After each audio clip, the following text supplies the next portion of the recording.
morning. First time on TV. Yeah, first time. So Mama, you made it. Yeah, he says it's his first time on TV. Yeah. But you're welcome. Thank you very much. We'll make it very comfortable for you. So I will appreciate that. Oh, yeah. You're very welcome. Good morning to your listeners as well. I'm sure they've responded wherever they are watching from. I see. Anyway, so today is 17th of May. Yes. As a practitioner, how long have you been celebrating this day? How many years has it been for you?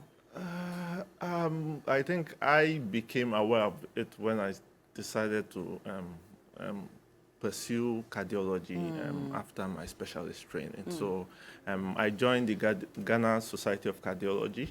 So from 3 years ago, when I joined, we've been every year actively participating because we realized that hypertension is a major driver of cardiovascular mortality in the sub-region, including Ghana. So we are making a conscious effort to do a lot of education, health advocacy as well, and we are encouraging people to be proactive in managing their health and not wait till they come down with complications, because then you have a lot of challenges or hurdles to climb once complications set in. So that's the rationale behind it. I see. And we are told you also belong to the Ghana School of Cardiology. Ghana Society of Cardiology, yes. Okay. Yeah, so it's a budding organization. We are still in the infant stages. We are growing. Our core mandate is essentially health advocacy and emphasis on improvement of cardiovascular health. So it's comprised of both, we have international members and local members. So we have health practitioners, cardiologists, fellows in training like me, and then we have other health, either doctors or health professionals who are also interested in improvement of cardiovascular health in Ghana. So it's also open to non-health professionals who are also interested in this initiative. So our core mandate is to improve capacity, training of requisite specialists to improve cardiovascular health, as well as health advocacy and public education as well. Okay. I see. But generally, what is the conversation surrounding what a normal blood pressure is and who needs to have it and what you need to do to get it? Okay, so the normal blood pressure ideally hovers around 120/80. The lower, the better, usually we say. But Doc, hold on. So we would normally hear these two figures, 120 over something, 100 over something. So let us understand what is used in calculating it and what determines what over what. And the first figure over the lower figure, what is it? So basically, you have a blood pressure machine. And it's just basically checking the pressures in the vessels, because you have the cardiovascular system. Basically, I'll try to break it down not to confuse people. You have the heart that pumps into the vasculature, so the blood vessels. Now you're measuring the pressure in the vessels. Now there's the systolic and the diastolic. So the systolic is the one on the top, and the diastolic is the one at the bottom. The systolic is the pressure in the vessels when the heart pumps.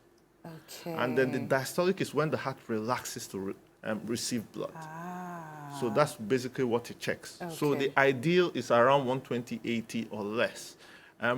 But there's, we can say there's also pre-hypertension, where you fall between 131 to 139 systolic, and then you have 81 to 89 diastolic.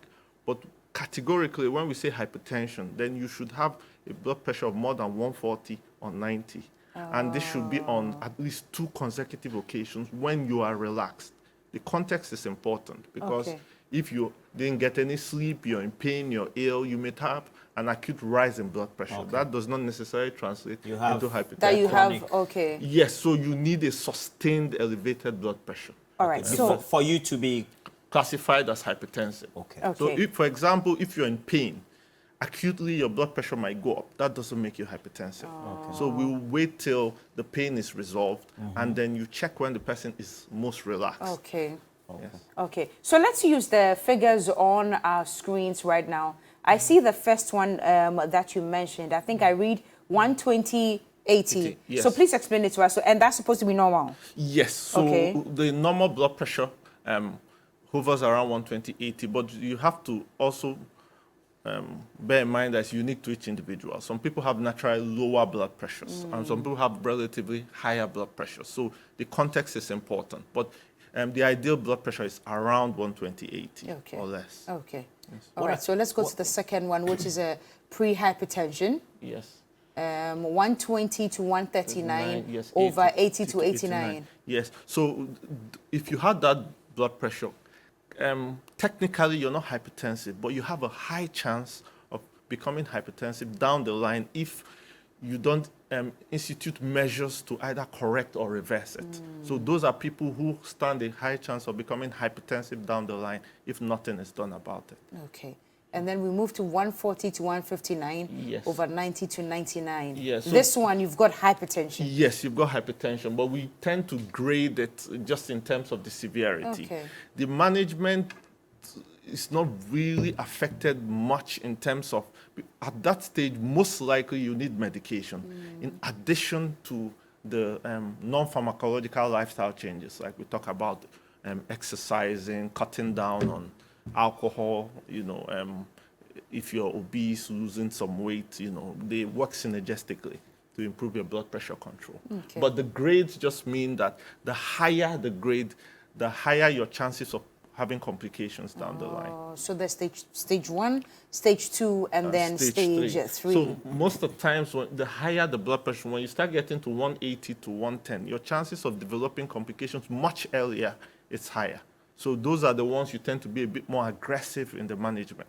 You can be a bit more passive when they're in the pre-hypertensive phase. You tell them, okay, try exercise, lose some weight, and see if there'll be an improvement. But once you see a BP like 180, 110, then there's some urgency with respect to how you approach the management, because you want to drop the blood pressure as quickly as you can. I see. Does it ever go beyond 180? Yeah, I have seen people with BPs over 200, 150. Now, if you are like this, yes, how are you predisposed to other health conditions, and which are those predisposed health conditions? Okay, so a lot of times hypertension doesn't tend to happen in isolation. There's an indirect link with other pre-existing conditions like diabetes. So you realize that a lot of people who are hypertensive eventually become diabetic and vice versa. And then you can have other coexisting conditions. The three major ones we tend to place a lot of emphasis on is high cholesterol levels, your high blood pressure, and your high sugars. Those are the three leading conditions that can predispose you to cardiovascular complications. But I mean, you can add other things down the line, but those are the three areas of emphasis. Well, hypertension seems to be the main driver, So. But Doc, when we say hypertension, explain to us exactly what does it mean? What is it? It just means that you have far higher elevated blood pressures. So it just means that there's a lot more pressure. Just imagine, I always say, Ghana works with a central pumping system, and then the pipes are the vessels. Now you are pumping at much higher pressures than normal. So one, it causes over a long period of time damages to the vessel itself, and then damages to the heart, because it puts a lot of strain on the heart. Because the pressures are high, the heart has to work more to pump against those pressures. And then the vessels or the organs which are being supplied by the vessels are also at risk of damage. So that's what we call end organ damage. So your brain, you can get a stroke. Your kidneys, you can get kidney failure. You could get what we call peripheral vascular disease. You could go blind. So you can get a heart attack. You can get heart failure. So it's all just complications of long-standing hypertension that has not been well managed. Okay, so in this whole conversation, we've always been talking about normal and high. So if, let's say, 160 or you're below that, what does that make you, or how do you categorize that sort of person? So 160 would still fall within normal. So I think I said earlier on that you have to contextualize, and it's unique to each individual. So some people may have relatively lower BPs. As long as it's not below 90/60, we are not concerned. And then the caveat is you have to, it's in relation to symptoms. So if you have relatively low BPs and you don't have symptoms, you're not tired, you don't get dizzy, you've not collapsed, we are not too concerned. When you have BPs of less than 90/60, especially in the setting of symptoms, then we have to intervene. But anything above 90/60 to 120/80, we are not concerned. Okay, so what do we need to do? Let's say you're normal and then you get to the next stage. Okay. Or you are lower. Okay. What do we need to do? So when you're lower, we are not too concerned. We just encourage people from time to time, at least yearly, have an idea of your BPs, because you have run like BP checks maybe at least once yearly. The rationale is a lot of times when you're developing hypertension, you don't have symptoms. So even once your BP start to rise, patients will tell you, oh, but last year I checked and my BP was normal. Your BPs, especially as you age and then you start to develop risk factors, your BPs may steadily rise, but if you don't pay attention or be proactive and check, you may become hypertensive and not realize. And some people, the first symptom or sign of hypertension is when they have a complication. So they come to the emergency with a stroke, or they come with a heart attack, and they check, oh, your BP is high. So if you've been proactive, much earlier checking, probably would have been picked earlier, and that complication is avoided. But Doc, how do I know that I even have hypertension? How do I feel? How does the body react or feel if one is hypertensive? Yeah, thank you. So that's a very important question. So that makes it very tricky. You may not feel anything. That You is may why not feel anything? at all. You could Headaches? You could, so I even say in those cases, those are actually the lucky ones. Those who are lucky may get blurred vision, may have some headaches or dizziness, and then they come and then it's picked up. But most people are walking around very high BPs and they don't know. Wow. So they come in, and the first sign of them being hypertension is when they've had a stroke or they're coming in kidney failure. And at that point in time, there may be little you could do, or the chance of reversal is very limited. So we want to catch it early, where you just have a simple hypertension and there's no organ damage, and then your focus now will just be on controlling the BPs. If there are complications, then a lot of things come into the mix. If you have a stroke, you have to do a stroke treatment, physiotherapy, and that adds to the burden, cost, and a lot of things. So that's why the emphasis is on keep it at simple hypertension and make sure it's well controlled. Okay. It's interesting how you say you may not even feel anything at all. Yes. What's the best time then to take your blood pressure? I've been to the hospital after working on the sun a little bit, and when they took my BP, it was too high. Yes. So the lady touched me and said, no, even your body temperature is too warm. So just go and take a seat, and then after some 30 minutes, we'll take it. They took it then after 30 minutes, and it was normal. Yeah. So what's the best time to take your BP so you know that you don't have hypertension? So the best time to check your BP is when you're the most relaxed, preferably in the mornings. Okay. Even if you've done some kind of activity, like you said, you walked under the sun, you should have been able to rest for at least 10 or 20 minutes before they checked it. Because the BP sometimes is reflective of your actual physiologic state at that point. Somebody is exercising, somebody didn't get any sleep, you are stressed from work, you're having a headache, you've just had an injury. It's not surprising that a lot of people who come in to the emergency after having an accident have very high BP. They are in pain. Yeah. So then you don't label them hypertensive. You attend to them, you treat them. When they are now settled and relaxed, they are pain-free, you check. If the BP is still high, you can tell them go and come after 6 to 12 hours. Or we tell them sometimes just take a profile. Either go to a pharmacy, buy the machine, go to a hospital. You can be checking and documenting, and come, let's see you in a week. So the trend is more important than just the isolated figures. So you have to have had sustained BPs over a period of time to be labeled hypertensive. I see. Can we get into the treatment Okay. of it? If you are labeled hypertensive or you are diagnosed in the hospital, do we have the stages of treatments just like we have the stage? So when you are pre-hypertensive, technically you're not hypertensive. Now the emphasis is on the non-pharmacological. So mostly lifestyle changes. So weight loss, if you drink a lot of alcohol, we advise you to cut down. exercise plays a role in actually dropping your BPs. If you smoke a lot, eating of junk food, those are the non-pharmacological, so you can cut down on that. Now, if you have a mild hypertension, so it's around 140, just barely around 140, sometimes the lifestyle changes may be able to reverse it. Yes, but the key thing is the person needs to be monitored. Okay. So it's not in vacuum. In a vacuum, you have to be doing it you have to be in constant contact with your health practitioner, so he monitors you. Now, when it gets to a certain level, like you're looking at grade stage 2, stage 3, you need to be on pharmacological treatment. So you need to be on medication in addition to the lifestyle modification. So then lifestyle modification is not a substitute for medication. Okay. You need to do both because they work synergistically to drop your BPs.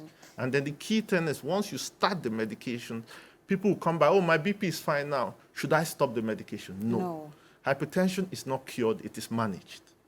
It can never be cured? No, it can't. Never? No. So as long as you're on the medication, you will be fine. There are secondary causes of hypertension, which is about 5 or 10%. Majority of the people have primary causes. Secondary causes, if there's an identifiable cause, maybe you have an endocrine problem, thyroid, you have a kidney issue, and that situation is reversed, then that is when you can say you've cured it. But that's in about 5 to 10% of cases. But majority of people have primary or essential hypertension where there's no known cause. And that one has to be managed. So even if your BPs drop, it is the medications keeping your BPs down.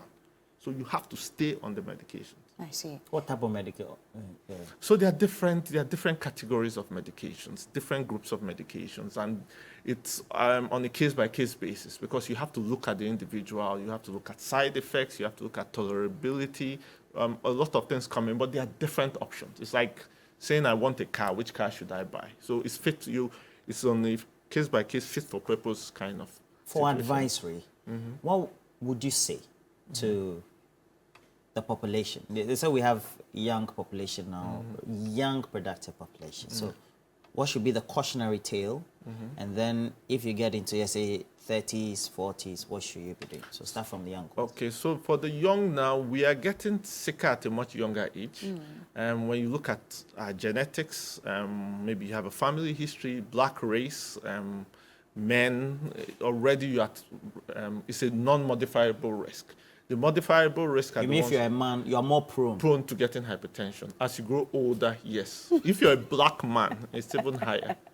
So, wow. And then when you look at a lifestyle, stress, you know, we are trying to do so much at a time. You're going to school, you're working. So stress is a factor. And then westernization. We're eating a lot more junk food. We are drinking more alcohol. We are sedentary. A lot of us don't exercise. So we always advise people now to start being proactive and checking your BPs much earlier. So even from 30, before they said from 40, but now we look at, I mean, I've met 20-something-year-olds who that have are blood hypertensive. pressure? Yes. Oh, wow. So you start checking 20-something-year-olds? Yes, 20. So I've met a 21-year-old. Who has hypertension? Pressure? Yes. So Wow. and it's not, it was an uncommon sight when I was in medical school, but now it's relatively common. Yeah. When you were in medical school, it was uncommon. You Yes, find it yeah, sporadically. you find sporadically. But now you it's find becoming very common. 20-something-year-olds. Yes. And we are told over 1 billion people have it in the world. Yes. But what are the stats in Ghana? Yeah. So Ghana, 34% prevalence in Ghana at the moment. Out of 100? Yes. 34? So out of every 100 people, 34 people are hypertensive. You mean adult population? Or? Yes, adults, between 30 to 79. And then the irony is 50% of them don't know they're hypertensive. Babe? And of the 50% who know they're hypertensive,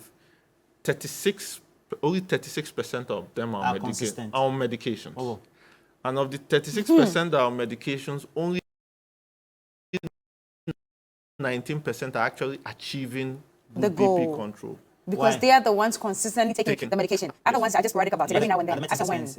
So that's one of the challenges we have. The best are expensive, but there is still room for those who have limitations with affordability. So there are a lot of them on the national health insurance, which you can, for those who are poorer to get. They are not probably the best or the ideal, but at least you have access to them on the national health insurance. So they are cheaper alternatives.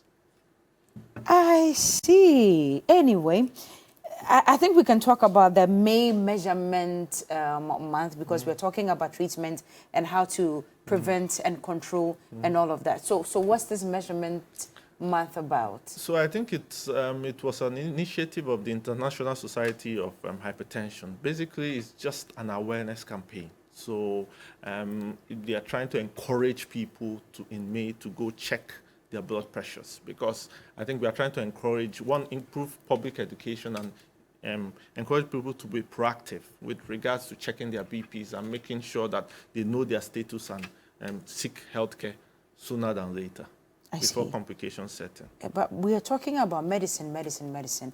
But, I mean, we are all Africans. Do we have herbs or any local medication on the markets that helps? Or what would you advise as a medical doctor? As a medical doctor, majority of the times we advise people to stay away from herbal preparation, because the main problem is herbal preparations on their own have a role to play in medical management. But the problem is a lot of herbal medications in our part of the world is unsupervised. Okay. They are not well researched. They've not undergone clinical trials. So a lot of times they are actually medications that cause harm.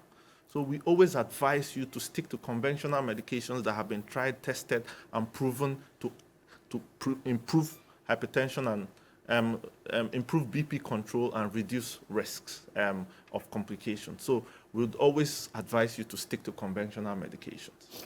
When do I talk to a doctor about high blood pressure? If you have access to a doctor, especially a lot of people in the corporate world have access either through corporate insurance or health insurance, you can always walk in, have access to a doctor. And we always encourage people to be proactive. And now medicine, a lot of emphasis is placed on patient care. Okay. So we also want to engage you and know the best way forward and help you improve your health down the line. But you will always have access to a doctor anytime you want to. I see.